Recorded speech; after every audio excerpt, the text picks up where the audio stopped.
Hello दोस्तों, स्वागत है आप सभी का आपके अपने YouTube चैनल मैथ्स वाटिका में। दोस्तों मैं हूं रुपेश यादव और इस वीडियो में हम लोग मेंसुरेशन की करेंगे शुरुआत। यह मेंसुरेशन का आपका पार्ट 1 होगा। इसके अलावा भी कई पार्ट्स में आपको मेंसुरेशन का वीडियो मिलेगा क्योंकि मेंसुरेशन एक लंबा टॉपिक है। जैसा कि आपको पता है कि एनटीपीसी और ग्रुप डी का एग्जाम होने वाला है और हर सेट में 2 से 3 क्वेश्चन आपको मेंसुरेशन का जरूर मिलेगा। तो इसे ध्यान में रखते हुए मेंसुरेशन के क्लासेस को आरंभ किया गया है। मेंसुरेशन को कुल मिला के 2 पार्ट में बांटा गया है। 2 पार्ट में इसको हम लोग पढ़ते हैं, पहला 2D और दूसरा 3D। 2D के अंदर हम लोग क्षेत्रफल और परिमाप निकालना सीखते हैं और 3D के अंदर हम लोग आयतन निकालना सीखते हैं। 2D के अंदर रखा गया है सर्किल यानी कि वृत्त को, त्रिभुज को और आयत को, और 3D के अंदर रखा गया है घन, घनाभ, इसके अलावा बेलन, शंकु, गोला, अर्धगोला, इन सभी को 3D आकृति के अंदर रखा गया है। एक दिन में कम से कम 2 आकृति को हम पढ़ाने का आपको प्रयास करेंगे, जिसमें सबसे पहले उसके बेसिक को बताएंगे और उसके बाद उसके ऊपर जो भी क्वेश्चंस बन सकता है, जितने भी टाइप का क्वेश्चन बन सकता है, उन सभी क्वेश्चंस को हम बताएंगे। तो आप बस इस वीडियो के अंत तक बने रहिए, पूरा का पूरा कॉन्सेप्ट हम आपको सिखाएंगे। इस वीडियो के लास्ट में आप पूरे कॉन्सेप्ट यहां से सीख के जाइएगा। दूसरा और इंपॉर्टेंट बात, अगर आप हमारे चैनल पर नए हैं तो इस चैनल को सब्सक्राइब जरूर करें। इसके अलावा शेयर भी करते रहे, आप सबसे हमें इतना सपोर्ट चाहिए होगा। तो चलिए आगे बढ़ते हैं। सबसे पहले हम लोग शुरुआत करते हैं क्यूब की यानी कि घन की। देख सकते हैं यहाँ पे घन है। घन का अगर दैनिक जीवन में एग्जाम्पल देखिएगा तो लूडो वाला जो गोटी होता है जिसमें 1 से लेकर के 6 तक अंकित होता है, वह आपका एग्जाम्पल है घन का यानी कि क्यूब का। इसको अंग्रेजी में हम लोग क्यूब बोलते हैं। उसको अगर गौर से आप देखिएगा, उसी आकृति को यहाँ पे बनाया गया है। यह एक 3D आकृति है जिसमें लंबाई चौड़ाई के साथ साथ मोटाई भी हो, वह आपका 3D आकृति होता है। जैसे अगर हम किसी खेत की बात करें तो वह हमारा 2D आकृति होता है। खेत आयताकार हो सकता है, त्रिभुजाकार हो सकता है, उसमें लंबाई चौड़ाई तो होता है बट उसमें मोटाई नहीं होता है। तो जिस किसी आकृति में लंबाई चौड़ाई हो, मोटाई ना हो, तो वह 2D कहलाएगा। उसका हम लोग क्षेत्रफल निकालेंगे, परिमाप निकालेंगे। लेकिन जिसमें लंबाई चौड़ाई के साथ साथ मोटाई भी हो तो वह हमारा 3D आकृति कहलाएगा। उसका हम लोग आयतन भी निकालेंगे। अगर हम बात करें घन का, तो घन में कुल मिला के पृष्ठों का संख्या 6 होता है, यानी कि इसमें 6 पृष्ठ होता है। कई बार इसको लोग फलक भी बोल देता है या सतह भी बोल देता है ना। घन जो लूडो वाला गोटी होता है जिसमें 1 से लेकर के 6 तक अंकित होता है, उसमें कुल मिला के 6 फलक होते हैं या 6 सतह होते हैं या फिर 6 पृष्ठ होता है। कुछ भी बोलिए, तीनों एक ही बात होगा। और सभी का सभी पृष्ठ जो है ना, वह वर्गाकार होता है, यानी वर्ग के आकार का होता है। प्रत्येक पृष्ठ वर्गाकार, पृष्ठों का संख्या 6 होता है और सभी का सभी पृष्ठ जो है वह वर्गाकार होता है। तो यहां से भी क्वेश्चन पूछे जाते हैं कि घनों में पृष्ठों की संख्या होती है, ऑब्जेक्टिव फॉर्म में आपको उसका आंसर कर देना है। अगला देखिए, इसमें 6 पृष्ठ होता है, इसके अलावा 12 किनारा होता है। घन में 6 पृष्ठ और 12 किनारा होता है। किनारा कहने का मतलब यह जो लाइन है इस तरीके का, इसको आप काउंट करके देखिएगा। जो भी लाइन है, जो भी किनारा है, उसको अगर आप काउंट करिएगा तो किनारा का संख्या 12 होगा। घन में भी 6 पृष्ठ और 12 किनारा होता है और घनाभ में भी 6 पृष्ठ और 12 किनारा होता है। अभी जस्ट हम लोग घनाभ को भी देखेंगे। अब अगर हम बात करें इसके पृष्ठीय क्षेत्रफल का, अगर हम इसके पृष्ठीय क्षेत्रफल की बात करें, अगर संपूर्ण पृष्ठीय क्षेत्रफल की बात करें, देखिए घन है तो घन का संपूर्ण पृष्ठीय क्षेत्रफल अगर हम निकालना चाहे तो इसका संपूर्ण पृष्ठीय क्षेत्रफल देखिए क्या होगा।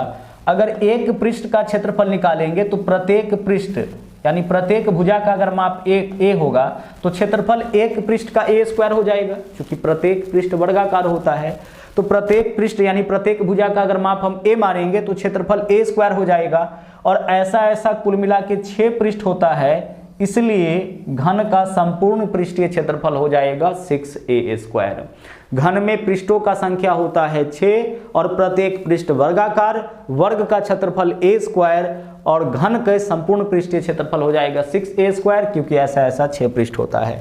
अब आगे देखिए, एक चीज और इसमें निकालना होता है, घन का विकर्ण। घन का विकर्ण, विकर्ण किसको बोलेंगे देख सकते हैं, 2 कोना को, अपोजिट कोना को मिलाने वाला जो रेखा होता है वह विकर्ण कहलाता है। तो घन का विकर्ण बराबर होता है √3 × a। घन का विकर्ण √3 × a होता है। वर्ग का √2 × a होता है, घन का होता है √3 × a।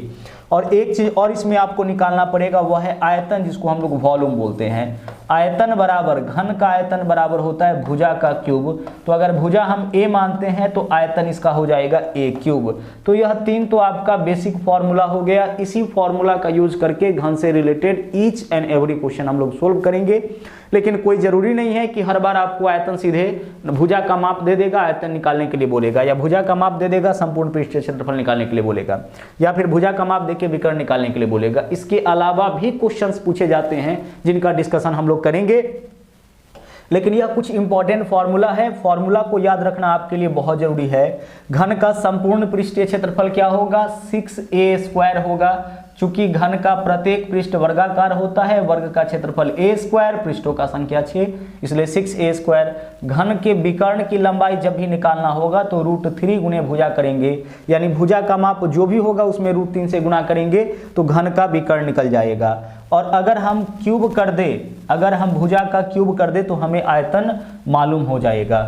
जैसे यहाँ पे गौर से देखिएगा, अगर हम बोले कि किसी घन के प्रत्येक भुजा का माप, किसी घन के प्रत्येक भुजा का माप 4 सेंटीमीटर है, प्रत्येक भुजा का माप 4 सेंटीमीटर है। अब भुजा का माप दे दिया तो इसके मदद से बाकी सब निकाल सकते हैं। तो संपूर्ण पृष्ठीय क्षेत्रफल क्या होगा, 6a², तो 4 का स्क्वायर 16, 16 छक्के 96, यही तो लगाओगे ना संपूर्ण पृष्ठीय क्षेत्रफल निकालने के लिए। 6a², तो a का वैल्यू 4, 4 का स्क्वायर 16, 16 छक्के 96, संपूर्ण पृष्ठीय क्षेत्रफल निकल गया।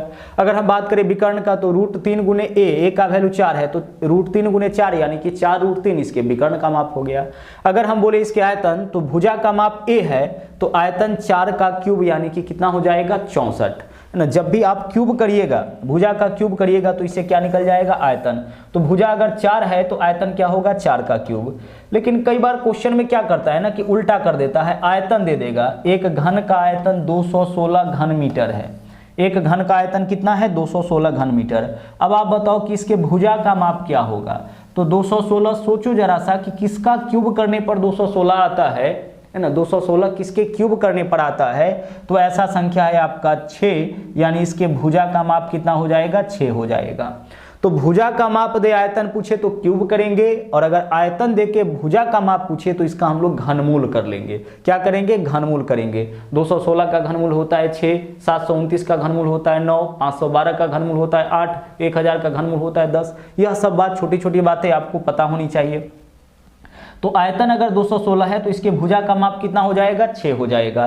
तो कई बार क्रॉस क्वेश्चन भी इस तरीके से पूछा जाता है। अच्छा मान लीजिए क्वेश्चन में ऐसे बोल दे कि एक घन के संपूर्ण पृष्ठीय क्षेत्रफल बराबर, संपूर्ण पृष्ठीय क्षेत्रफल का माप दे दे 216, संपूर्ण पृष्ठीय क्षेत्रफल बराबर कितना दे दिया, 216 दे दिया। तो हम संपूर्ण पृष्ठीय क्षेत्रफल का जो फॉर्मूला है उससे कंपेयर करेंगे। संपूर्ण पृष्ठीय क्षेत्रफल बराबर 6a² होता है, जबकि संपूर्ण पृष्ठीय क्षेत्रफल बराबर कितना दे दिया, 216। अब 6 से इसको काटिए, यह हो जाएगा आपका 36। a² का वैल्यू आपका 36 आ गया, तो a का माप क्या होगा, स्क्वायर हटाएंगे 36 का वर्गमूल यानी कि 6, इधर से स्क्वायर हटाएंगे तो इसका रूट होगा। a का वैल्यू कितना आ गया, 6। अब a का वैल्यू 6 आ गया तो आपसे कुछ भी पूछ ले, भुजा का माप 6 हो गया, विकर्ण पूछेगा तो √3 गुणे 6, 6 √3 हो जाएगा। अगर आयतन पूछ ले तो 6 का क्यूब कर लेंगे। तो कुछ भी आप इस पे आधारित निकाल सकते हैं। अब देखिए क्वेश्चन किस तरीके से यहाँ से पूछा जाता है। एक क्वेश्चन आपके सामने है, गौर करिएगा। जैसा कि हमने आपको बताया कि एग्जाम में हमेशा कुछ विशेष टेक्निक पर आधारित क्वेश्चन पूछा जाता है। सीधे भुजा देके आपसे उसका आयतन या विकर्ण का माप या क्षेत्रफल नहीं पूछेगा, कुछ इस तरीके से क्वेश्चन पूछा जाता है। जैसे देखिए पहला क्वेश्चन क्या है, किसी घन की भुजा को दोगुनी कर देने से, कई क्वेश्चंस करेंगे लेकिन यह आपका पहला क्वेश्चन है। किसी घन की भुजा को दोगुनी कर देने से इसका आयतन कितना गुना हो जाएगा। घन के भुजा को क्या किया गया है, दोगुना। हमसे कहाँ प्रभाव पूछा है, हमसे आयतन पे प्रभाव पूछा है। तो दो तरीका है इस क्वेश्चन को सोल्व करने का। पहले बेसिक मेथड से, घन की भुजा को हम डिनोट करते हैं ए से। तो अकॉर्डिंग टू क्वेश्चन किसी घन की भुजा को दोगुना कर दिया गया, यानी घन की भुजा अगर पहले 1 था तो अब कितना हो जाएगा, अब हो जाएगा 2। किसी घन की भुजा को दोगुना कर दिया गया, यानी भुजा अगर पहले से 1 तो अब भुजा का माप क्या होगा, 2। अगर मान लीजिए बोला गया होता कि घन की भुजा को तिगुना कर दिया जाए तो पहले भुजा 1 तो अब भुजा कितना, 3। अगर 4 गुना कर दिया जाए तो पहले भुजा 1 तो अब भुजा कितना, 4। अब चलिए, अब आप एक बात बताइए कि घन की भुजा को क्या किया गया है, 2 गुना। तो क्वेश्चन के अनुसार हमसे क्या पूछा है, इसके आयतन में, आयतन को हम लोग वॉल्यूम से, VOL शॉर्ट में लिखे हैं, वॉल्यूम से डिनोट करेंगे। आयतन में प्रभाव क्या होगा, तो जिस घन का भुजा 1 होगा उसका आयतन 1 का क्यूब यानी कि 1 ही तो होगा। जिस घन का भुजा 1 होगा उसका आयतन 1 का क्यूब 1 ही तो होगा, क्योंकि घन का आयतन बराबर क्या होता है, भुजा का क्यूब। तो भुजा 1 है तो 1 का क्यूब कितना, 1। और जिस घन का भुजा 2 होगा उसका आयतन क्या होगा, 8 होगा। तो देख लीजिए यह इसके आयतन का अनुपात हो गया। तो देखो जैसे ही आपने घन की भुजा को 2 गुना किया, 1 से कितना किया 2, तो आयतन आपका 1 से कितना हो गया, 8 हो गया। तो 1 से आयतन 8 हो गया मतलब कितना गुना हो गया, अरे 1 से 8 हो गया मतलब 8 गुना हो गया। 1 से 2 हो जाता मतलब 2 गुना हो जाता। तो घन की भुजा को 2 गुना करने पर आयतन कितना गुना हो जाता है आपका, 8 गुना। यह तो बेसिक तरीका है। डायरेक्ट हम कैसे सोल्व करेंगे देख लीजिए, फिर से समझिए इस क्वेश्चन को। क्वेश्चन का डिमांड क्या है, बोला है किसी घन की भुजा को 2 गुना किया जाए तो आयतन पे प्रभाव। तो जिस पे प्रभाव पूछेगा उसका फॉर्मूला लगाइए। आयतन पे प्रभाव पूछा है, आयतन का फॉर्मूला लगाइए। आयतन का फॉर्मूला क्या होता है, a क्यूब। तो a क्यूब लिखिए और a के जगह क्या लिखोगे आप, 2 लिखोगे। चूंकि भुजा को 2 गुना किया गया है तो भुजा के जगह 2, क्यूब है तो क्यूब, 2 का क्यूब क्या होगा, 8। यानी कि आयतन कितना गुना हो जाएगा आपका, आयतन हो जाएगा 8 गुना। ठीक है, आयतन कितना गुना हो जाएगा, 8 गुना। अब आगे समझिएगा कुछ और बातों को। यहाँ पे आपका आयतन था तो आप इस तरीके से बना लिए। अगर मान लीजिए कि आयतन के जगह हमसे पूछा गया होता कि इसके विकर्ण पे प्रभाव बताइए, विकर्ण कितना गुना हो जाएगा। ठीक है, आयतन के बदले में क्या रहता, विकर्ण कितना गुना हो जाएगा। तो देखिए हम क्या करते, समझिए अच्छी तरह से इस कॉन्सेप्ट को समझने का आपको मौका मिला है। किसी घन के भुजा को 2 गुना किया गया, 2 गुना करने का मतलब भुजा का माप अगर पहले 1 तो अब भुजा का माप कितना हो जाएगा, भुजा का माप 2 हो जाएगा। हमें कहाँ प्रभाव बताना है, विकर्ण पे प्रभाव बताना है। तो आप एक बात बताओ, विकर्ण देखो तो क्या होगा, अगर घन का भुजा 1 है तो विकर्ण √3 गुने भुजा, तो √3 गुना 1 होगा।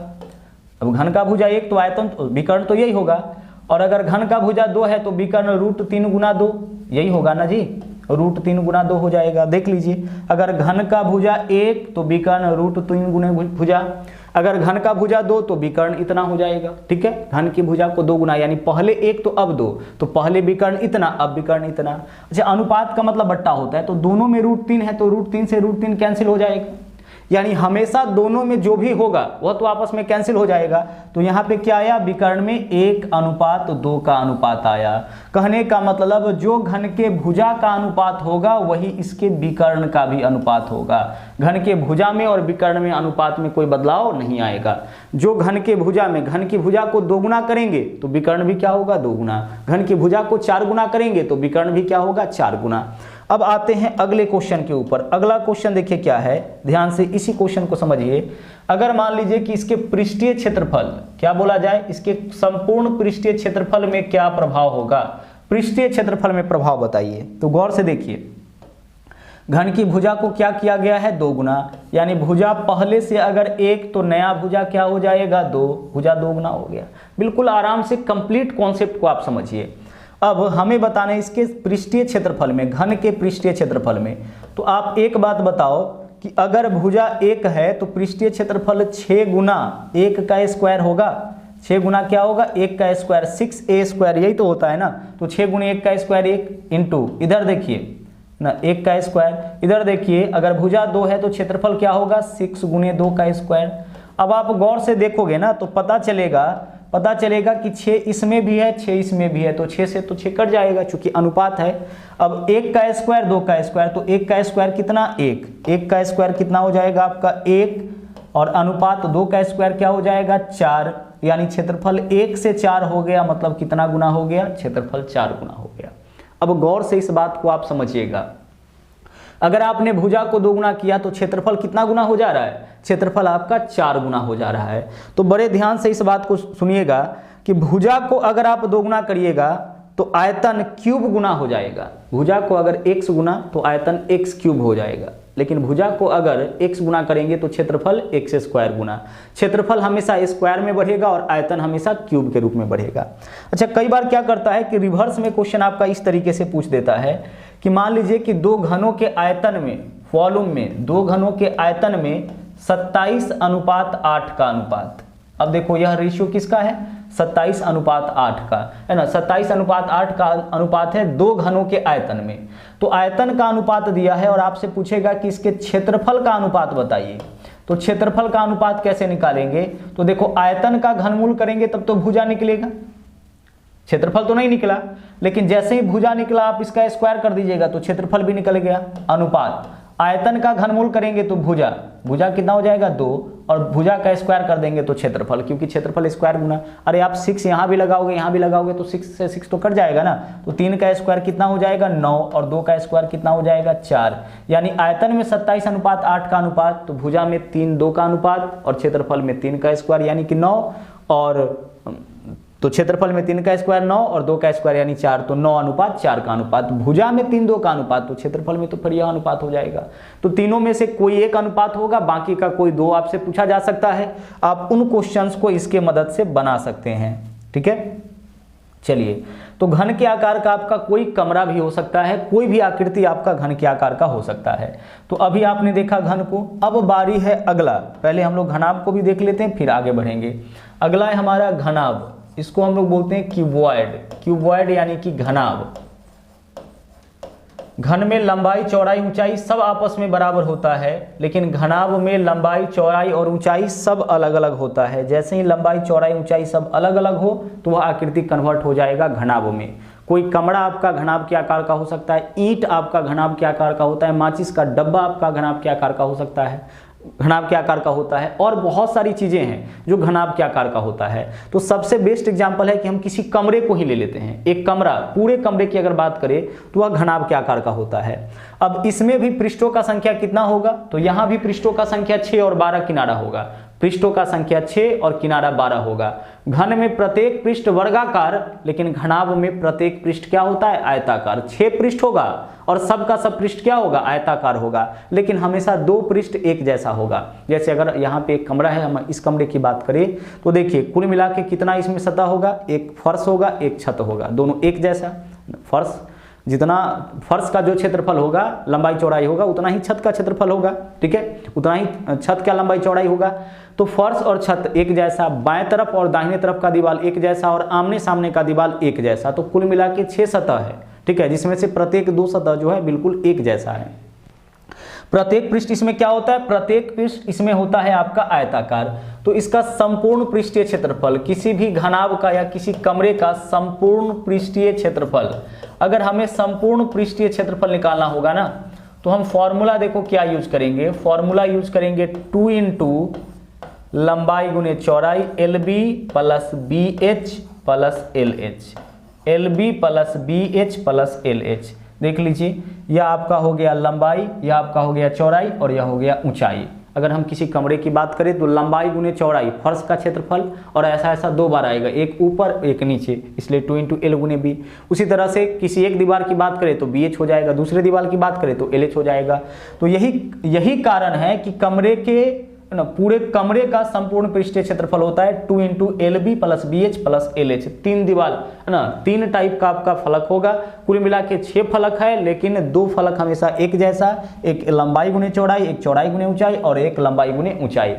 तो घनाभ का संपूर्ण पृष्ठीय क्षेत्रफल आपका हो जाएगा 2 into LB plus BH plus LH।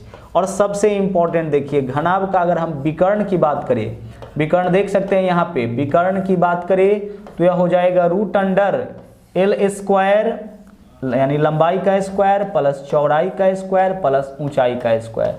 यहाँ से क्वेश्चन बहुत ही ज्यादा पूछा जाता है। L square plus B square plus H square under √ करेंगे तो घनाभ के विकर्ण की लंबाई निकलेगा। क्वेश्चन आपसे ऐसे पूछा जा सकता है कि किसी कमरे में रखे जा सकने वाली सबसे लंबे बांस की लंबाई क्या होगी? तो आप सोचिए जरा कि किसी कमरे में सबसे लंबा बांस आप किस तरीके से रख सकते हैं। अगर आप विकर्णवत रखिएगा, है ना, विकर्णवत रखिएगा, डायगोनली रखिएगा, तो सबसे लंबे बांस को रख सकते हैं। तो किसी कमरे में रखे जा सकने वाली सबसे लंबे बांस की लंबाई पूछे, यानी आपसे उस कमरे का विकर्ण पूछा गया, और कमरे का विकर्ण क्या होगा? √L square plus B square plus H square. किसी डब्बे में रखे जा सकने वाली सबसे लंबे पेंसिल की लंबाई क्या होगी? यानी आपसे उस डब्बे का विकर्ण पूछा है, डब्बा यानी घनाभ का, तो घनाभ का आपसे विकर्ण पूछा गया है। उसी तरीके से किसी कमरे में रखे जा सकने वाली सबसे लंबे छड़ की लंबाई, तो सबसे सबसे लंबे छड़ की लंबाई, यानी कि हमें उस कमरे का विकर्ण बताना है। विकर्ण बराबर क्या होता है, √L² + B² + H²। तो किसी भी कमरे में रखे जा सकने वाली सबसे लंबे बांस की लंबाई, किसी डब्बे में रखे जा सकने वाली सबसे लंबे पेंसिल की लंबाई उस कमरे के उस डब्बे के विकर्ण के बराबर। और तीसरा है आयतन, जिसको हम लोग वॉल्यूम बोलते हैं। तो किसी भी कमरे का जो आयतन होगा वह होगा लंबाई गुने चौड़ाई गुने ऊंचाई, यानी L गुने B गुने H। किसी भी कमरे का आयतन वॉल्यूम जो होगा वह लंबाई गुने चौड़ाई गुने ऊंचाई होगा। गौर से देखिएगा, अगर हम बात करें संदूक का, ठीक है, यहीं पे हम लोग समझ लेते हैं इस चीज को। अगर हम बात करें किसी संदूक का, तो संदूक दो तरीके से मिलेगा, एक तो ढक्कनदार संदूक मिलेगा और एक बिना ढक्कन का संदूक मिलेगा। दो तरीके का संदूक मिलेगा। दोनों चीज को हम लोग अच्छी तरह से यहाँ पे समझते हैं। आप कमरे को समझ रहे हैं अच्छी तरह से, अगर आप कमरे को समझ गए हैं तो वही चीज आपका संदूक भी है, ठीक है। अब अगर आपसे हम यह पूछे कि किसी संदूक में, एक तो संदूक का आयतन दो तरीके से हम निकालेंगे, एक तो संदूक को बाहर से मापेंगे, दो तरीके का माप होगा, एक बाहरी माप और एक आंतरिक माप, ठीक है। संदूक में कोई ना कोई धातु का उपयोग किया गया होगा, संदूक को बनाने में लकड़ी का उपयोग किया जाए या लोहा का उपयोग किया जाए, कोई ना कोई मेटल का उपयोग किया गया होगा। तो दो तरीके से आयतन उसका निकलता है, एक तो निकलता है उसका आंतरिक आयतन और एक निकलता है पूरा बाहरी आयतन, एक पूरे बाहर से आयतन और एक दूसरा आंतरिक आयतन। तो कई बार आपसे किसी बक्से में लगे धातु की मोटाई, धातु का आयतन पूछा जाता है, लगे लकड़ी का आयतन। तो जब भी लकड़ी का आयतन पूछा जाए ना, तो बाहरी आयतन में से आंतरिक आयतन को हम माइनस कर लेंगे। अब इसको कैसे करेंगे, इसको समझते हैं। गौर से समझिए, कोई अगर संदूक है और उसका लंबाई चौड़ाई ऊंचाई, देखिए लंबाई चौड़ाई ऊंचाई सब दे रखा है। लंबाई 12 सेंटीमीटर, ठीक है, चौड़ाई जो है आपका 10 सेंटीमीटर और ऊंचाई जो है वह आपका 8 सेंटीमीटर है। यह बाहरी माप है, बाहर से मापा गया है। अगर धातु की मोटाई, संदूक को बनाने में लगे धातु की मोटाई 1 सेंटीमीटर है, कितना सेंटीमीटर है, 1 सेंटीमीटर है, तो आपको बताना है संदूक का आंतरिक आयतन, है ना, संदूक की क्षमता बोले मतलब उसमें कितना रख सकते हैं कोई वस्तु, तो उसमें कितना वस्तु रख सकते हैं, तो वस्तु तो आप अंदर में रखिएगा, मतलब संदूक का आंतरिक आयतन बताना है। जब मोटाई दे देगा, मेटल का, धातु का मोटाई दे देगा, उस केस में यह चीज सोचेंगे। अगर सीधे लंबाई चौड़ाई ऊंचाई दे के आयतन पूछे तो लंबाई गुने चौड़ाई गुने ऊंचाई हम लोग सीधे कर लेंगे, तब तो कोई परेशानी ही नहीं है। लेकिन अगर लकड़ी का मोटाई 1 सेंटीमीटर, तो आंतरिक लंबाई देखिए क्या होगा। अब सोचिए जरा सा, इस कमरे को ही लीजिए ना, लंबाई अगर आप बाहर से जाके मापिएगा, तो दोनों तरफ दीवार आपको मिलेगा ना। बाहर से जाके अगर आप मापिएगा तो दोनों तरफ से दीवार मिलेगा। जब माप ज़्यादा होगा और जैसे ही अंदर से आप उसको मापिएगा, लंबाई को अंदर से मापिएगा, तो उस तरफ से जितना दीवार का मोटाई होगा और इस तरफ से दीवार का जितना मोटाई होगा उतना लंबाई में क्या आ जाएगा, कमी हो जाएगा। यानी कि दीवार के मोटाई का 2 गुना, चूंकि दोनों तरफ से, लेफ्ट से भी कमी आएगा, राइट से भी, दोनों तरफ दीवार है, तो दीवार का जितना भी मोटाई होगा लेफ्ट में भी कमी, राइट में भी कमी। तो हमेशा देखिएगा कि धातु का जितना भी मोटाई होगा, लकड़ी का जितना भी मोटाई होगा, उसके 2 गुने के बराबर लंबाई में भी कमी, चौड़ाई में भी कमी और ऊंचाई में भी कमी। तो जब अंदर से मापेंगे तो लंबाई 12 है, तो 12 माइनस 1 गुना 2, यानी कि आंतरिक लंबाई कितना हो जाएगा, 10 सेंटीमीटर हो जाएगा। आंतरिक चौड़ाई कितना हो जाएगा, 10 है, माइनस करेंगे 2, 8 सेंटीमीटर हो जाएगा। और आंतरिक ऊंचाई कितना हो जाएगा, आंतरिक ऊंचाई हो जाएगा आपका 8 माइनस 2, 6 सेंटीमीटर हो जाएगा। जो भी लकड़ी का मोटाई होगा ना, धातु का मोटाई होगा, उसके 2 गुने के बराबर लंबाई में भी कमी, चौड़ाई में भी कमी, ऊंचाई में भी। चौड़ाई मापेंगे तो आगे से भी चौड़ाई में कमी आएगा और पीछे से भी चौड़ाई में कमी आएगा। आप अपने आप को मन ही मन संदूक के अंदर बिठा लीजिए और अंदर से मापिए। अंदर से जब आप मापिएगा तो बाहरी माप के तुलना में कितना माप कम निकलेगा, तो जो भी, अगर लंबाई मापिएगा तो लकड़ी का मोटाई जो भी होगा दोनों तरफ से उतना कम जाएगा, बाहर के तुलना में। चौड़ाई मापिएगा तो वही हाल होगा। ऊंचाई मापिएगा तो नीचे जितना धातु लगा होगा और ऊपर जितना धातु लगा होगा, अंदर से मापने पर उतना कम ही आएगा और जब बाहर से मापिएगा तो उतना ज्यादा आएगा, ठीक है। तो यह आंतरिक माप हो गया, यह बाहरी माप। क्या करना है आपको, अगर समझ में नहीं आ रही है बात तो चुपचाप आंतरिक अगर माप निकालना पड़े तो जो भी लकड़ी का मोटाई होगा, धातु का मोटाई होगा, उसके 2 गुना के बराबर लंबाई चौड़ाई ऊंचाई सब में कमी कर लीजिए। तो बाहरी आयतन लंबाई गुने चौड़ाई गुने ऊंचाई यहां से निकालेंगे, आंतरिक आयतन लंबाई गुने चौड़ाई गुने ऊंचाई यहां से निकालेंगे, लंबाई गुने चौड़ाई गुने ऊंचाई यहां से हम लोग निकालेंगे। क्लियर हो गया। लेकिन अगर आपसे बोल दे कि जो संदूक है ना वह खुला हुआ है ना, संदूक खुला हुआ है। संदूक क्या है, खुला हुआ है। चलिए संदूक में ढक्कन जो है ऊपर का हटाया गया है। तो जब ढक्कन हटाया जाएगा तो चलिए लंबाई में कोई प्रभाव नहीं, लंबाई में तो आपका लकड़ी के मोटाई का दोगुना ही कमी आएगा, चौड़ाई में ही लकड़ी के मोटाई का दोगुना कमी आएगा। लेकिन ऊंचाई में क्या होगा, चूंकि संदूक का ढक्कन खुला हुआ है तो ऊपर तो लकड़ी है नहीं, ऊपर तो लकड़ी है नहीं, इस वजह से ऊंचाई में केवल लकड़ी की मोटाई के बराबर ही कमी आएगा। तो 8 - 1 यानी कि ऊंचाई कितना हो जाएगा 7। क्योंकि नीचे भी ऊपर भी अगर धातु लगा रहता, नीचे भी धातु लगा रहता तो लकड़ी के मोटाई में 2 गुना की कमी हो जाता, ऊंचाई में लकड़ी के मोटाई की 2 गुना, क्योंकि नीचे से भी कमी ऊपर से भी कमी। लेकिन ऊपर तो आपका ढक्कन है ही नहीं, तो इस कारण से सिर्फ नीचे वाला जो लकड़ी का मोटाई होगा 1 सेंटीमीटर, उसी का कमी आएगा। तो आंतरिक माप इतना हो जाएगा, कब, जब संदूक में ढक्कन लगा हुआ नहीं हो। तो यही आपका एक्स्ट्रा चीज आपको पढ़ना होता है, इसमें यही एक्स्ट्रा आपको पढ़ना होता है संदूक वाले क्वेश्चन है, बाकी सब कुछ आपका सेम रहेगा। अगर हम बात करें संदूक के संपूर्ण पृष्ठीय क्षेत्रफल का तो क्या होगा, 2 × LB + BH + LH, यही होगा ना संदूक का संपूर्ण पृष्ठीय क्षेत्रफल, यही होगा। लेकिन अगर ढक्कन हटा दे तो ढक्कन हटा दे कहने का मतलब ऊपर वाला पार्ट हटा रहे हैं, कमरे का अगर छत हटा दे वही चीज हो गया। तो फर्श का क्षेत्रफल क्या होता है, लंबाई गुने चौड़ाई, तो लंबाई गुने चौड़ाई 2 बार आया है, अगर ढक्कन हटा देंगे तो यही लंबाई गुने चौड़ाई क्या होगा, माइनस हो जाएगा। तो यह हो गया संपूर्ण पृष्ठीय क्षेत्रफल किसका, जब संदूक खुला हुआ रहे तो उसका संपूर्ण पृष्ठीय क्षेत्रफल यही होगा 2 × LB + BH + LH में से LB माइनस कर लेंगे, मतलब लंबाई गुने चौड़ाई माइनस कर लेंगे। फर्श का जो क्षेत्रफल है और जो छत का क्षेत्रफल है उसी के वजह से तो 2 × LB लिखे हैं, तो एक बार लंबाई गुने चौड़ाई माइनस कर लीजिए ढक्कन के कारण, तो यह हो जाएगा खुले बक्से का संपूर्ण पृष्ठीय क्षेत्रफल। ठीक है, अब बारी बारी से क्वेश्चन पे आते हैं और क्वेश्चन के माध्यम से चीजों को और अच्छी तरह से समझते हैं। यह क्वेश्चन तो आपका हो चुका है। दूसरा क्वेश्चन देख लीजिए क्या है। देखिए क्वेश्चन बोला है एक घनाकार लकड़ी के 4 टुकड़े को पास पास रखे जाते हैं और एक घनाभ बन जाता है। देखिए जो लूडो वाला गोटी है उसको अगर पास पास रखिएगा, कई गोटी को रखिएगा तो वह आकृति घनाभ में कन्वर्ट हो जाएगा, क्योंकि घन का लंबाई चौड़ाई ऊंचाई सब बराबर होता है। लेकिन जब उसी तरह का कई आकृति एक साथ रखिएगा तो क्या बन जाएगा, घनाभ बन जाएगा। अब बोला है कि घनाकार लकड़ी के 4 टुकड़े को रखा गया, तो इस तरीके से देखिए घनाकार तो है लेकिन कितना टुकड़ा को साथ में रखा गया है, 4 टुकड़ा को, इस तरीके से 4 टुकड़ा को रखा गया है। यदि प्रत्येक टुकड़े का भुजा 5, अब प्रत्येक का भुजा 5, इसका भुजा कितना है 5, तो लंबाई भी क्या होगा 5, चौड़ाई भी क्या होगा 5, ऊंचाई भी क्या होगा 5, एक का लंबाई चौड़ाई ऊंचाई सब 5 होगा चूंकि घनाकार है। लेकिन जब 4 टुकड़ा को एक साथ रखेंगे तो अब यह घन के रूप में कन्वर्ट हो गया, इसका लंबाई कितना, तो 5, 5, 10, 15, 20, लंबाई कितना हो जाएगा, लंबाई आपका हो जाएगा 20। लेकिन बाकी चौड़ाई बताइए क्या होगा, तो चौड़ाई तो आपका 5 का 5 रह जाएगा, ऊंचाई जो है वो आपका 5 का 5 रह जाएगा।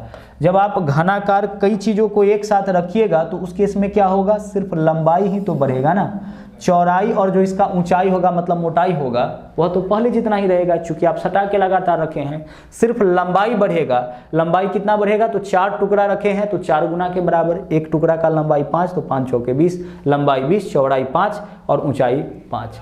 अब बोला है परिणामी घनाभ का संपूर्ण पृष्ठीय क्षेत्रफल, तो संपूर्ण पृष्ठीय क्षेत्रफल बराबर अभी देखे हैं क्या होता है फॉर्मूला, घनाभ हो गया, यह घनाभ का संपूर्ण पृष्ठीय क्षेत्रफल बराबर 2 × यानी 2 गुना लंबाई गुने चौड़ाई, तो 20 × 5 = 100, ठीक है, LB + BH 5 × 25 + LH तो 20 × 5 = 100, यही होगा। 100 और 100 200, 225, 225 का 2 गुना 450, यानी 450 वर्ग सेंटीमीटर जो है वह इसका कुल पृष्ठीय क्षेत्रफल हो जाएगा। एक घनाभ बन गया जिसका लंबाई 20, चौड़ाई 5, ऊंचाई 5 रह जाएगा। तो घनाभ का संपूर्ण पृष्ठीय क्षेत्रफल क्या होता है, 2 × LB + BH + LH। बस फॉर्मूला का उपयोग करेंगे, आंसर निकालेंगे। अगला देखिए क्वेश्चन क्या है। अगला क्वेश्चन है 6 सेंटीमीटर, 8 सेंटीमीटर तथा 10 सेंटीमीटर के किनारे वाले घनों को पिघलाकर एक बड़ा घन बनाया गया है, तो बड़े घन की भुजा कितनी होगी। देखो जब भी कई आकृति को या किसी भी ज्योमेट्रिकल आकृति को पिघला के एक दूसरे आकृति में कन्वर्ट किया जाए, उस केस में क्या होगा ना कि दोनों का आयतन आपका इक्वल हो जाएगा। एक घन को पिघला के घनाभ बनाएंगे तो घन का आयतन बराबर घनाभ का आयतन, एक घन को पिघला के एक बेलन बनाएंगे तो बेलन का आयतन बराबर घन का आयतन, एक घनाभ को पिघला के एक गोला बनाएंगे तो दोनों का आयतन क्या होगा, बराबर। यहाँ पे देखिए 3 घन है, सब घन है। एक घन का भुजा 6 सेंटीमीटर, दूसरा का भुजा 8 सेंटीमीटर, तीसरा का भुजा 10 सेंटीमीटर। इस तीनों को पिघला के एक नया घन बनाया गया है। तो नए घन का आयतन, जो नया वाला घन होगा उसका आयतन क्या होगा, तो इस नए घन का आयतन तीनों घन के आयतन के बराबर। तो पहले घन का भुजा 6 है तो इसका आयतन 6 का क्यूब, दूसरे घन का भुजा 8 है तो आयतन 8 का क्यूब, और तीसरे घन का भुजा 10 है तो इसका आयतन क्या होगा, 10 का क्यूब। इस तीनों घनों के आयतन के बराबर उस चौथे घन का आयतन होगा जिसको बनाया गया है इस तीनों को पिघला के। 6 सेंटीमीटर, 8 सेंटीमीटर, 10 सेंटीमीटर के किनारे वाले यानी भुजा वाले घनों को पिघला के एक बड़ा घन बनाया गया है। तो इस तीनों घनों के आयतन के बराबर उस चौथे घन का आयतन होगा। ठीक है, जब भी किसी आकृति को पिघला के दूसरी आकृति में कन्वर्ट करेंगे तो आयतन बराबर, तो जो नया घन बनाया गया है उसका आयतन इस तीनों घन के आयतन के योग के बराबर। अब आगे देखिए, 6 का क्यूब कितना, 216, 8 का क्यूब कितना, 512, और 10 का क्यूब कितना, 1000। तो सबको आप जोड़ लीजिए कितना होता है, 8 का क्यूब 512, यहां से शुरू करते हैं, 6 का क्यूब 216 प्लस 8 का क्यूब कितना 512 और प्लस 10 का क्यूब कितना हो जाएगा 1000।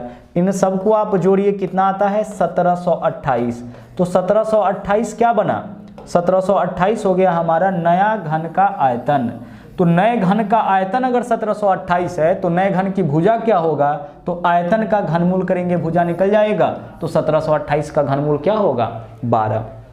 ये तो नए घन का आयतन है ना जी, तो आयतन का घनमूल करिएगा तो भुजा निकल जाएगा। तो 1728 का घनमूल होता है 12, क्योंकि 12 का क्यूब होता है आपका 1728। चलिए बढ़ते हैं आगे। अगला क्वेश्चन देख लीजिए, यहाँ पे है अगला क्वेश्चन देख लीजिए क्या है। बोला है एक घनाभ की लंबाई, चौड़ाई, ऊंचाई क्रमशः 12, 4 तथा 3 मीटर है। उस अधिक से अधिक लंबे बांस की लंबाई ज्ञात करिए जो उसमें रखा जा सकता है। किसी भी कमरे में रखी जा सकने वाली सबसे लंबे बांस की लंबाई उस कमरे के विकर्ण के बराबर, या उस कमरे का विकर्ण, तो कमरा का विकर्ण या घनाभ का विकर्ण क्या होता है, रूट अंडर लंबाई का स्क्वायर। अभी देखे हैं तो लंबाई कितना है 12, तो 12 का स्क्वायर 144 प्लस चौड़ाई का स्क्वायर, चौड़ाई 4 है तो 4 का स्क्वायर कितना 16 प्लस ऊंचाई का स्क्वायर, ऊंचाई कितना है 3, 3 का स्क्वायर कितना 9, 16 9 25 और 144 169, रूट अंडर 169 का वैल्यू बताइए क्या होगा 13। यानी उस कमरे में रखी जा सकने वाली सबसे लंबे बांस की लंबाई 13 मीटर है। किसी भी कमरे में रखी जा सकने वाली सबसे लंबे बांस की लंबाई उस कमरे के विकर्ण के बराबर होगा। चलिए बढ़ते अगले क्वेश्चन में। आगे देखिए, बोला है दो घनों के आयतन में 27:1 का अनुपात। देखो, दो घन के आयतन में वॉल्यूम में रेशियो है 27:1 का, यानी एक का आयतन 27 तो दूसरा का आयतन 1। इसके कोरों की लंबाई कहने का मतलब इसके भुजा का क्या अनुपात होगा। देखिए, घन का आयतन दे रखा है 27, तो आयतन का घनमूल करेंगे भुजा निकलेगा, तो 27 का घनमूल क्या होगा 3, और जिस घन का आयतन 1 होगा उसका भुजा क्या होगा 1 का घनमूल 1, यानी उनके कोरों में 3:1 का अनुपात हो जाएगा। आंसर निकल गया। अगर क्षेत्रफल में अनुपात पूछता तो इसी का स्क्वायर, 3 का स्क्वायर 9, 1 का स्क्वायर 1, यानी 9:1 के अनुपात में उसके क्षेत्रफल का अनुपात हो जाएगा। ठीक है, चलिए अब बढ़ते हैं अगले क्वेश्चन में। अगला क्वेश्चन देखिए क्या है, दो घनों के आयतन में 8:27 का अनुपात, आयतन में यानी कि वॉल्यूम में 8:27 का अनुपात दे रखा है। अच्छी बात है, ज्यादातर इसी तरह के क्वेश्चन के लिए आप तैयार रहिएगा। इनके पृष्ठों के क्षेत्रफल का अनुपात, तो देखिए सबसे पहले घन का आयतन अगर 8 है तो भुजा क्या होगा 2 होगा, आयतन का घनमूल भुजा, और भुजा निकल गया तो आप इसका स्क्वायर जरूर करिएगा, क्योंकि आपको क्षेत्रफल का अनुपात निकालना है, तो क्षेत्रफल के लिए स्क्वायर करते हैं। घन का आयतन 27 तो भुजा कितना 3, और भुजा का स्क्वायर करेंगे तो क्षेत्रफल निकलेगा। 2 3 करके मत छोड़िएगा, अगर 2:3 के अनुपात में छोड़ देते हैं तो वह इसके भुजा का अनुपात होगा, हमें इसके क्षेत्रफल का अनुपात निकालना है। तो 2 का स्क्वायर 4 और 3 का स्क्वायर 9, इसके क्षेत्रफल में अनुपात हो जाएगा 4:9 का। ठीक है, चलिए बढ़ते हैं अगले क्वेश्चन में। अगला क्वेश्चन देखिए क्या बोला है, एक घन के विकर्ण की लंबाई 2√3। घन का विकर्ण क्या होता है, घन का विकर्ण होता है √3 गुने भुजा, यही तो घन का विकर्ण होता है, जबकि घन का विकर्ण दे रखा है 2√3। अब देखो दोनों तो विकर्ण ही है इसलिए दोनों आपस में बराबर, सोल्व आप करो, √3 से √3 कैंसिल, जो इधर गुना में इधर जाएगा भाग में। a का वैल्यू 2 आया तो इसका आयतन क्या होगा, तो जब a का वैल्यू 2 आया तो आयतन तो a का क्यूब भुजा का क्यूब ही होता है ना, तो भुजा अगर 2 है तो 2 का क्यूब इसका आयतन हो जाएगा। 2 का क्यूब कितना होगा 8, आयतन है तो घन सेंटीमीटर में होगा, यानी आयतन हो जाएगा। भुजा निकल गया तो फिर आप आयतन भी निकाल सकते हैं, पृष्ठीय क्षेत्रफल भी निकाल सकते हैं, जो भी बोला जाएगा सब निकाल सकते हैं। अगला देखिए क्वेश्चन क्या है, बोला है अधिकतम लंबाई के उस बांस की लंबाई क्या होगी जो 12 मीटर लंबे, 9 मीटर चौड़े और 8 मीटर ऊंचे कमरे में रखे जा सकने वाली है। हमने आपसे कहा था कि ऐसा क्वेश्चन बहुत ही इंपॉर्टेंट है, बहुत ही ज़्यादा बार पूछा जाएगा। किसी कमरे की लंबाई, चौड़ाई, ऊंचाई सब दिया है, मतलब कि यह घनाभ है, और घनाभ का विकर्ण क्या होता है, root under l square plus b square plus h square. तो एल का वैल्यू 12, 12 का स्क्वायर क्या हो जाएगा 144, लंबाई, चौड़ाई 9 है, 9 का स्क्वायर कितना हो जाएगा 81, और 8 का स्क्वायर कितना हो जाएगा 64, लंबाई, चौड़ाई, ऊंचाई, यही होता है ना। किसी भी कमरे में रखे जा सकने वाली सबसे लंबे बांस की लंबाई उस कमरे के विकर्ण के बराबर, और कमरा का विकर्ण यानी कि घनाभ का विकर्ण होता है root under l square plus b square plus h square. बस ऐड करिए, 4 1 5 और 4 9, 6 8 14, 14 और 6 8 14, 14 और 4 18, 8 हासिल 1, 1 और 1 2, 289, 289 का अगर आप वर्गमूल करिएगा तो कितना आ जाएगा 17, यानी उस कमरे में रखी जा सकने वाली सबसे लंबे बांस की लंबाई 17 मीटर हो जाएगा। ठीक है, चलिए अब बढ़ते हैं अगले क्वेश्चन में। अगला क्वेश्चन देखिए क्या है, बोला एक घनाभ की लंबाई, चौड़ाई और ऊंचाई का योग 19। देखो लंबाई, चौड़ाई और ऊंचाई का योग कितना दिया है 19, यानी L plus b plus h. लंबाई, चौड़ाई और ऊंचाई का योग कितना दे रखा है 19 दे रखा है। और इसके विकर्ण की लंबाई, अब इसके विकर्ण की लंबाई जो है ना, विकर्ण की लंबाई, तो विकर्ण क्या होता है, कमरे का विकर्ण root under l square plus b square plus h square, यही तो होता है ना। इसके विकर्ण का लंबाई यही होता है ना, तो विकर्ण का लंबाई कितना दे रखा है 5√5 दे रखा है। आपसे क्या पूछा है, इसके संपूर्ण पृष्ठीय क्षेत्रफल। गौर से देखिएगा, यह एक बहुत ही बेहतरीन क्वेश्चन है। अगर किसी कमरे की या किसी घनाभ के लंबाई, चौड़ाई और ऊंचाई का योग दे और विकर्ण भी दे, तो इसके संपूर्ण पृष्ठीय क्षेत्रफल बराबर, देखिए बहुत ही सिंपल फॉर्मूला है यहाँ पे, संपूर्ण पृष्ठीय क्षेत्रफल बराबर होगा इसके लंबाई, चौड़ाई प्लस ऊंचाई का स्क्वायर, यानी 19 का स्क्वायर माइनस इसके विकर्ण का स्क्वायर, तो विकर्ण कितना है 5√5 इसका स्क्वायर। यह बात आप याद रखोगे। किसी भी घनाभ का अगर लंबाई, चौड़ाई और ऊंचाई का योग दे और इसके अलावा उसके विकर्ण का लंबाई दे, तब उसके पृष्ठीय क्षेत्रफल, संपूर्ण पृष्ठीय क्षेत्रफल हो जाएगा लंबाई प्लस चौड़ाई प्लस ऊंचाई, यानी तीनों भुजाओं के लंबाई का स्क्वायर माइनस विकर्ण का स्क्वायर। अब सोल्व करिए, 19 का स्क्वायर कितना हो जाएगा 361 हो जाएगा। इसके अलावा 5√5, तो 5 का स्क्वायर 25, √5 का स्क्वायर 5, 25 पंचे 125, 361 में से 125 माइनस करिए, 11 में से 5 माइनस करिएगा तो क्या होगा 6, इसके बाद 35, 35 में से 12 माइनस करिएगा तो 23, यानी कि 236। यह आपका संपूर्ण पृष्ठीय क्षेत्रफल हो जाएगा।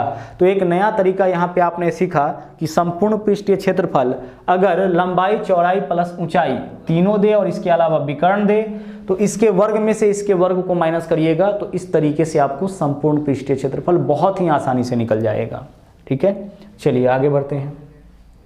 इस क्वेश्चन से पहले हम लोग यहाँ पे आ जाते हैं। आइए यहाँ पे अगला क्वेश्चन क्या है, बोला है एक घनाभ का आयतन 64,000, घनाभ का आयतन दे रखा है तथा इसके भुजाओं में 1 2 4 का अनुपात। घनाभ का भुजा है यानी कि लंबाई, चौड़ाई, ऊंचाई होगा, तो लंबाई, चौड़ाई और ऊंचाई में क्या रेशियो है 1 2 4 का। लंबाई 1, चौड़ाई 2 और ऊंचाई कितना दे रखा है इसका 4 दे रखा है।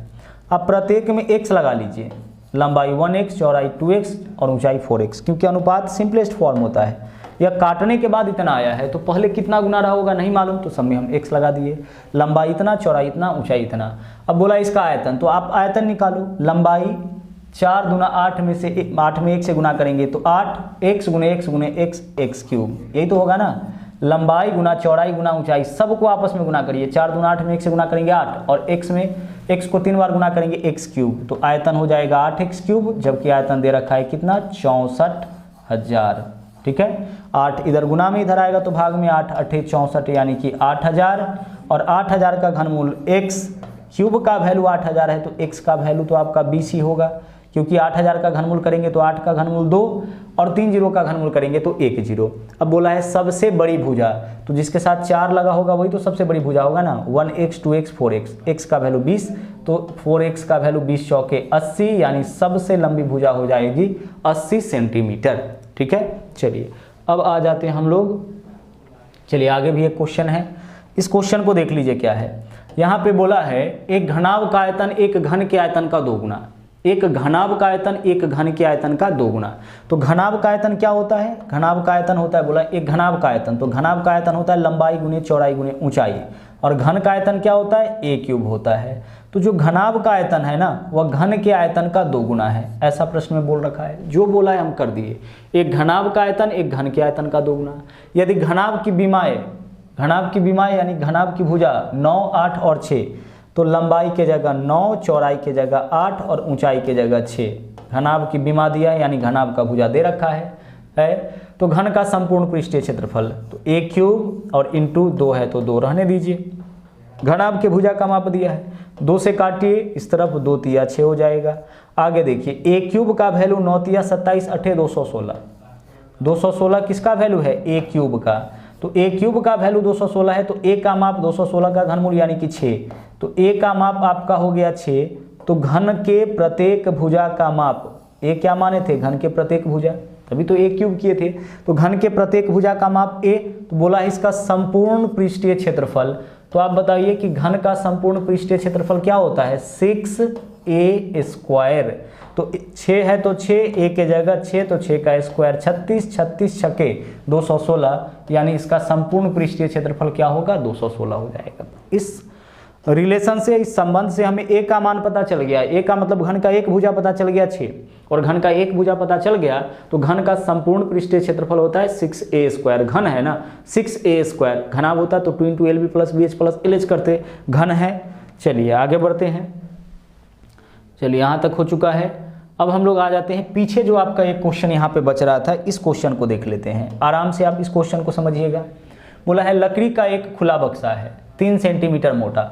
देखो लकड़ी के बक्से का मोटाई कितना सेंटीमीटर है, 3 सेंटीमीटर। अभी हमने बक्सा वाले क्वेश्चन का चर्चा किया है। बक्सा में जो लकड़ी लगा हुआ है उसका मोटाई 3 सेंटीमीटर, और खुला बक्सा है, ध्यान रखिएगा खुला बक्सा है मतलब लंबाई में इसके दोगुने का कमी, चौड़ाई में भी दोगुना का कमी, लेकिन ऊंचाई में सिर्फ इतना कमी। अब बोला है उसका बाहरी माप 1.36, तो बाहरी माप देखिए लंबाई 1.36 मीटर, इसको सेंटीमीटर में कन्वर्ट करिए 136 सेंटीमीटर, ठीक है। 1 मीटर बराबर 100 सेंटीमीटर, तो इसमें जैसे ही आप 100 से गुना करिएगा 2 अंक के बाद दशमलव भाग खत्म हो जाएगा। उसी तरीके से चौड़ाई, यहाँ पे पॉइंट है, चौड़ाई देखिए 1.06 मीटर यानी कि 106 सेंटीमीटर, 100 से गुना करेंगे। और ऊंचाई देखिए, ऊंचाई आपका कितना दे रखा है 8.3 डेसीमीटर यानी कि 83 सेंटीमीटर।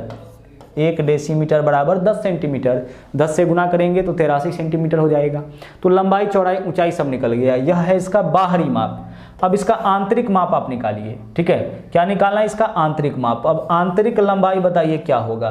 तो लकड़ी का मोटाई 3 सेंटीमीटर है तो 3 का 2 गुना यानी कि 130 सेंटीमीटर इसका आंतरिक माप होगा। लकड़ी का मोटाई 3 सेंटीमीटर है तो बाहर से मापा गया है तो 136। अब 3 सेंटीमीटर बाएं से और 3 सेंटीमीटर दाएं से, दोनों तरफ से लकड़ी का मोटाई घटेगा। अंदर से मापेंगे तो, कमरे को अंदर से मापिएगा तो लंबाई कम आएगा, बाहर से मापिएगा तो ज़्यादा आएगा। कितना ज़्यादा आएगा, बाहर से मापने पर जो भी लकड़ी का मोटाई है उसके दोगुने के बराबर, चूंकि दोनों तरफ है ना, लेफ्ट में भी और राइट में भी। तो लंबाई 130 आंतरिक, और चौड़ाई आंतरिक कितना हो जाएगा, लकड़ी के मोटाई का दोगुना कम करिए तो 100 सेंटीमीटर, ठीक है। और ऊंचाई बताइए क्या होगा। तो चूंकि ढक्कन खुला हुआ है इसलिए सिर्फ लकड़ी के मोटाई के बराबर यानी कि 80 सेंटीमीटर। अगर ढक्कन खुला हुआ नहीं होता तो मोटाई में ऊपर नीचे दोनों तरफ से कमी आता, ऊंचाई में दोनों तरफ से कमी आता, लेकिन ढक्कन खुला हुआ है तो सिर्फ नीचे से ही मोटाई में कमी आएगा, चूंकि ऊपर तो लकड़ी है नहीं। तो आंतरिक लंबाई चौड़ाई ऊंचाई निकल गया। अब आंतरिक का ही आवश्यकता है, बाहरी की आवश्यकता नहीं है। आंतरिक लंबाई 130, आंतरिक चौड़ाई 100 और आंतरिक ऊंचाई इतना लग गया, निकल गया। अब बोला है तदनुसार उसके भीतरी पृष्ठ को 50 पैसे प्रति 100 वर्ग मीटर, रेट देख लीजिए क्या है, 50 पैसे प्रति 100 वर्ग मीटर के दर से पेंट करने का लागत क्या होगा। बोला है उसके भीतरी पृष्ठ को, तो भीतरी पृष्ठ को यहाँ पे पेंट करना है तो सभी पृष्ठ को पेंट करना पड़ेगा। कुल पृष्ठीय क्षेत्रफल, तो कुल पृष्ठीय क्षेत्रफल क्या होगा 2 × लंबाई गुने चौड़ाई, तो 130 × 100, 130 × 100 यानी 130 पर कितना जीरो, डबल जीरो, लंबाई गुने चौड़ाई, प्लस BH तो 100 × 80, 80 पर डबल जीरो, ठीक है। और प्लस LH तो 13 × 8 104, 104 पर double zero, 2 × LB + BH + LH, यह हो गया इसका संपूर्ण पृष्ठीय क्षेत्रफल। 2 × LB + BH + LH। बोला है कि संपूर्ण पृष्ठ को पेंट करना है अंदर से, जितना भी पृष्ठ, किसी कमरे को अगर आप अंदर से देखिएगा तो फर्श मिलेगा, छत मिलेगा, उसके अलावा चारों दीवार मिलेगा। ठीक है, एक बात और बताना भूल गए कि किसी भी कमरे के चारों दीवारों का क्षेत्रफल होता है 2 L + B × H, 2 L + B × H, 2 L + B × H, यह भी इंपॉर्टेंट है चारों दीवारों का। लेकिन पूरे कमरा मतलब फर्श और छत सब शामिल है, तो अंदर से फर्श, छत, चारों दीवार सबको लिया जाए तो संपूर्ण पृष्ठीय क्षेत्रफल 2 LB, या लंबाई गुने चौड़ाई लिखे हैं, लंबाई गुने चौड़ाई, BH चौड़ाई गुने ऊंचाई और LH इसी का आप लिखे हैं, तो इतना आपका क्षेत्रफल हो जाएगा। इतना क्या हो जाएगा इसका? संपूर्ण पृष्ठीय क्षेत्रफल। अब संपूर्ण पृष्ठीय क्षेत्रफल अगर निकल जाएगा तो हम लागत भी निकाल सकते हैं। तो संपूर्ण पृष्ठीय क्षेत्रफल पहले आप निकाल लीजिए, सबको ऐड करिए, 00 00 00 सब में है तो 00, तो यह हो जाएगा आपका। इसके अलावा 4 और यहाँ पे 4 हो जाएगा और यह आपका 4, तो यहाँ पे 4 ही हो जाएगा। अब आ जाते हैं यहाँ पे 0 और इसके बाद यह आपका देखिए तो 8 और 3 11 के लिए 1 हासिल 1 और 1 2 और 1 3 यानी 314 और गुना यहाँ पे क्या हो जाएगा 2। चेक कर लीजिए, 31,400 होगा, 13,000 और 800 तो 21,000, 21,000 और 10,400, 31,400। ठीक है, तो 2 × 31,400। अब 2 × 31,400 क्या आया है? संपूर्ण पृष्ठीय क्षेत्रफल। बोला है 50 पैसे प्रति 100 वर्ग मीटर के दर से पेंट करने का क्या लागत आएगा। तो अब लागत हमें बताना है इसमें, तो कुल पृष्ठीय क्षेत्रफल इतना है और लागत क्या है इस पे? 50 पैसा प्रति 100 वर्ग मीटर। तो जो भी लागत है उससे हम गुना कर देंगे। लागत क्या है? 50 पैसा प्रति 100 वर्ग मीटर, तो इससे गुना कर देंगे तो कुल लागत निकल जाएगा। 00 से आप 00 को काटिए। आगे देखिए, 50 पैसा को रुपए में कन्वर्ट करिए, तो 50 पैसा के लिए क्या लिखिएगा आप? इसके लिए 1/2 रुपया लिखिएगा, यही तो लिखिएगा ना, 50 पैसे के लिए 1/2 रुपया। 50 पैसा 50/100 यानी 1/2 रुपया, तो 2 से 2 कैंसिल हो गया, यानी कुल मिला के कितना आ गया आपका? 314, यानी 314 रुपया जो है ना वह कुल लागत लगेगा पेंट करने में। पूरे चारों यहां पे देख सकते हैं, कहीं पे देखो तो कोई परेशानी हो गया है क्या? 13,000 और 8 कितना हो गया आपका? 13 8 21, 21 और 10 31, 31,400। ठीक है, 31,400 है, तो 2 × 31,400, 2 × 31,400। ओके, ठीक है। अच्छा, एक प्रॉब्लम यहाँ पे हो गया। देखो प्रॉब्लम क्या हुआ ना, यहाँ देख लो आप, एक छोटा सा प्रॉब्लम इसमें हो गया। प्रॉब्लम क्या हुआ कि बोला था कि संदूक का ढक्कन खुला हुआ है, तो इसमें लंबाई गुने चौड़ाई तो माइनस करोगे ना, तो कितना माइनस करोगे? LB यानी 130 पे 100 यानी 13,000 इसमें से हम माइनस करेंगे। लंबाई गुने चौड़ाई, जब भी ढक्कन खुला होगा तो ऊपर वाला हिस्सा लंबाई गुने चौड़ाई तो 2 बार आया होगा, एक बार फर्श में एक बार छत में, तो ढक्कन हटा देंगे तो लंबाई गुने चौड़ाई तो माइनस होना चाहिए। इस चीज़ को हम लोग नहीं किए थे, तो 13,000 माइनस करेंगे। अब बताइए क्या होगा? देखिए 13,000 और 8 21 और 10 31,400 गुना 2, तो 31,400 में 2 से गुना करेंगे तो 6 कितना हो जाएगा? 6 2 8। ठीक है, 62,000 कितना हो जाएगा? 62,800। इसमें से आप 13,000 माइनस कर लीजिए, तो 62,800 में से 13,000 माइनस अगर करेंगे तो देखिए 0 0 2 0 तो आपका होगा ही, इसके अलावा 8 है तो 8 होगा, और इसके अलावा 12 में से 3 माइनस करेंगे तो 9 हो जाएगा, और यह आपका कितना है? 12 में से 3 माइनस करेंगे 9, 5 में से 1 माइनस करिएगा तो 4, 498।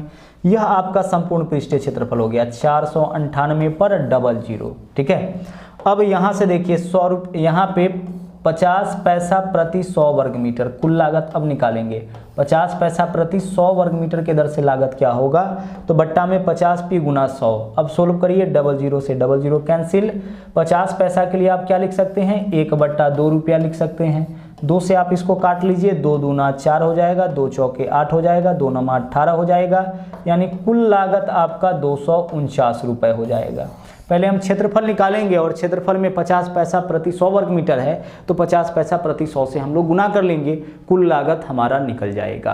तो यह था घन और घनाभ से रिलेटेड कंप्लीट कॉन्सेप्ट। अगले वीडियो में जब हम लोग मिलेंगे तो हम लोग सिलेंडर यानी कि बेलन और शंकु के बारे में पढ़ेंगे, और फिर उसके बाद हम लोग गोला और गोलार्ध को पढ़ के और 3D को हम लोग कर लेंगे समाप्त। तो मिलते हैं अगले वीडियो में मेंसुरेशन के बाकी बचे कॉन्सेप्ट के साथ। थैंक यू, जय हिंद।